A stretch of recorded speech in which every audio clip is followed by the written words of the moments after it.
I'm gonna include this video, even though I'm embarrassed to. We're almost done cutting all the nails for all the bottom cords and angled brace supports and lateral runs that we did all for the bracing of the trusses. As we looked at the curve of the trusses that still existed, especially here in the garage where we hadn't even attempted to block for every 24 inches, 23.5, 22.5, to keep them two on center. I just said, you know, a half day's work, we can slice all those nails, climb all through here, leave the boards laying in place, and then reset them starting at one end and cleanly straighten out all the trusses, both at the bottom and up through these angles.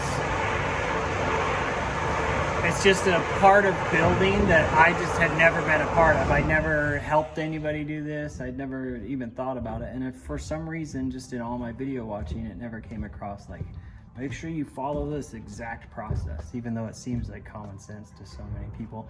And to me now, I'm just like, I should have started at one end, spaced them properly, done 2 runs, and then put all my bracing in. So this is the first real thing that we're undoing that we already did in this whole building process. And realistically, it's about 4 hours of work. So anyway, that's what we're doing this morning. And then we'll get everything locked in just right.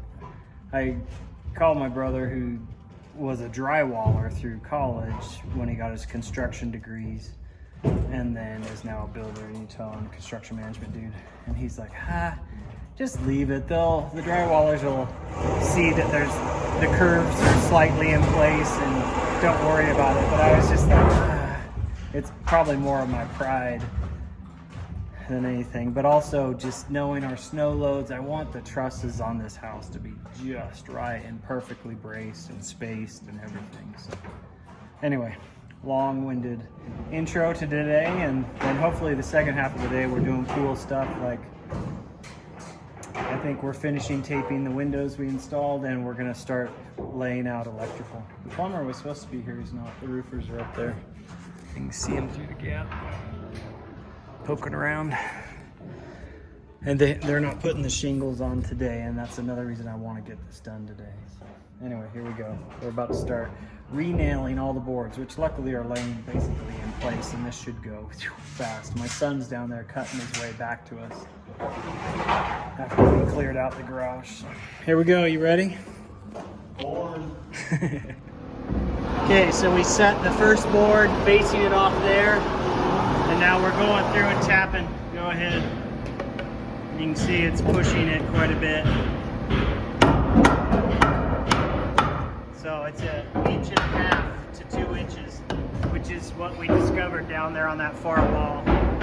So this is significant. I'm glad we're doing this. We're eyeballing it.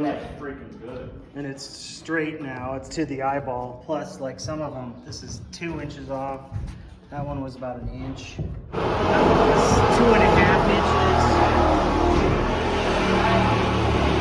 So I just put back together. It's noon, so it took us about 3.5 hours to undo the garage, put it all back together, and we've undone the house, and we're ready to put that back together. So instead of a half day, it's gonna turn into 5 or 6 hours probably.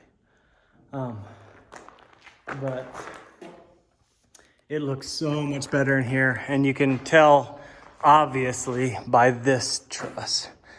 It's even. It was always even at the edges, and then there was like a 3-inch bow here, and now it's basically even all the way across. It just took the bow out all the way. So I'm really pleased with that, and lesson learned the hard way. Kind of a I don't know how it escaped my attention and understanding that that's what we needed to do. Anyway, here we go on the house, and this should go quicker. It's less of a climb, and we should just zoom through. Zoom, zoom. Well, we finished the all the junk up in the in the rafters in the trusses. So I'm glad we spent the day. It took 8 hours or 6, 7, 8 hours to do it all, but we just went through with the Sawzall and tapped up each runner and sliced off the nails and then flipped the boards over, or just left them sitting there in place. And then we went back through and just methodically block, block, block, block, nailed them all back in. So the trusses are, I'd say 90% straightened out. They all still have that little bit of a wave to them because that's just the nature of these trusses, the warping of that wood. But they look way better. And I think the drywallers will be way happier.